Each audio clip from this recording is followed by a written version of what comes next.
What's going on, guys? It's Tom of Top 10 Wrestling, 4th AEW video of the day, probably my final one of the day. We're going to be going through 5 must-see botches from AEW Double or Nothing. As near perfect as the show was, there were a couple botches there. There was a lot in production, but I'm not going to talk about the ones in production because those are ones that can easily be fixed. And it's a first-time event, so to criticize them for production issues is a bit unfair. There is one production issue that I am going to say later on that's actually the #1 spot on this list. But other than that, yeah. Let's get into this video. Number 5 was the debut of the Smash Bros, Player Uno and Player Dos. Now, after the match between Angelica and Jack Evans and the Best Friends, they were about to hug it out when the lights turned off. They came back on, and a tag team with a bunch of minions was in there, and they started attacking them, and literally the reaction that they intended didn't happen. So for that, it was a huge botch because no one knew who they were. There were chants of who are you, and it barely got a reaction at all. So it definitely was a botch in my eyes. Number 4 was the bell ringing early for the Casino Battle Royale. After Adam Page eliminated Luchasaurus, the bell rang. The timekeeper seems to not have a good night because it happens again later on. I'll talk about that next. But they rang the bell despite the fact that Adam Page hadn't won because MJF was outside the ring and still in the match. But then obviously Adam Page would eliminate MJF and the bell would ring again.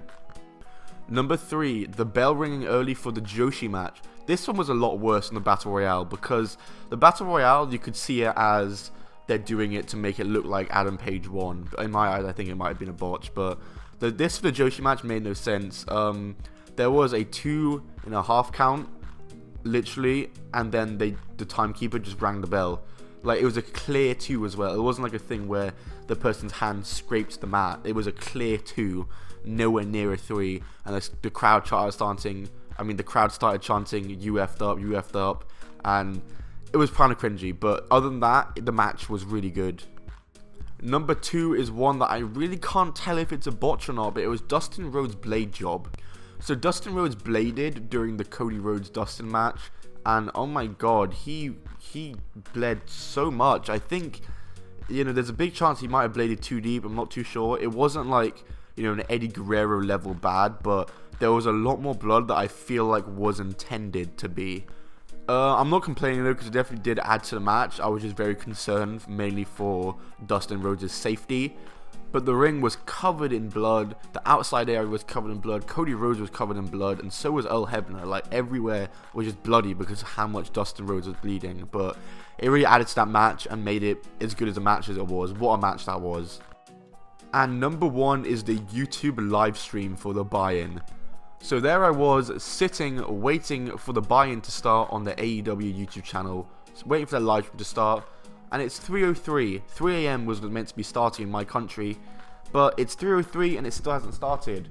It's 3:07, it still hasn't started. I checked Twitter, the Casino Battle Royale has started, and I had to scramble, and I found the TNT YouTube channel where the live stream was working. But there were a lot of people in the AEW channel live stream who could have missed the buy-in, which is really sucky, having to miss the buy-in. I mean, it was free for everyone, so imagine having to miss something that's free, all because of like a small technicality. It was very annoying, but at least it was on the TNT YouTube channel, and I got to watch it, so thank God for that.